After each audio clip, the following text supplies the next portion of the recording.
How many times have you heard someone be called two-faced? How many people have told you they think you have many different personalities? Those of you who have heard this before may think it's a funny joke and that there's no such thing as having multiple personalities at once. But the reality of it is that there is such a thing. Although it isn't talked about enough, dissociative identity disorders, or DID, are mental illnesses characterized by loss of connection. This disorder may be dangerous for both individuals suffering from it and others around them. For example, dissociative disorder affects more than just the person with the disorder. Previously, a dissociative disorder was known as a multiple personality disorder or split personality disorder. According to Mayo Clinic, inconsistency in ideas, memories, environment, behavior, and identity are things that people with dissociative disorder have. People who suffer from DID flee reality of involuntary and harmful ways, causing difficulty with daily functioning. When you have a DID, a sense of detachment, memory loss, and a blurry sense of identity develops. You begin to experience mental health problems, such as depression, anxiety, and even suicidal thoughts. There are 3 major dissociative disorders defined in the Diagnostic and Statistical Manual of Disorders, published by American Psychiatrists Association. Dissociative amnesia is the ability to not remember memories about facts about oneself. It can be specific to a single moment, or like warfare, or it might be a full loss of memories of oneself. Dissociative identity disorders are kind of disorders characterized by switching other personalities. You may sense the presence of 2 or more individuals speaking or living within your brain, and you may feel possessed by other personalities. And finally, depersonalization and derealization of disorder, characterized by continuing episodic experiences of detachment or being outside of oneself. People with this type of disorder begin to view one's behaviors, feelings, and ideas and themselves from a distance, just as if they were watching a movie.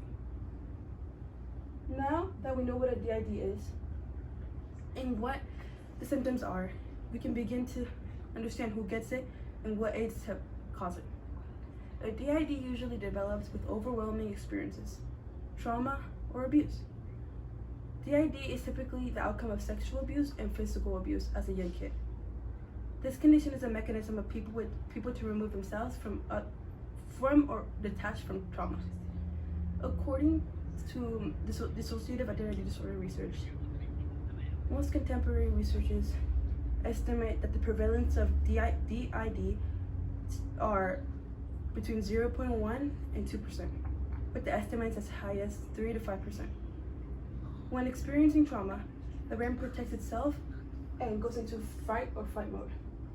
The brain's default response to a traumatic experience is to protect an individual against anything. This leads to the shutting down of non-essential body and brain functions. Children and women are seen as more vulnerable and are more capable of developing a DID. DID is up to 9 times more common in females than males. A child who learns to detach and cope with a traumatic event may utilize this coping method in the future and react to stressful situations. Although a DID has many symptoms, psychotherapy and medication are good ways of keeping control. The real dangers of a DID is when you don't know you have it. Some patients with DID experience crisis with overwhelming traumatic flashbacks leading to dangerous conduct. Self-harm, suicide, murder, and many other things can go wrong with DID.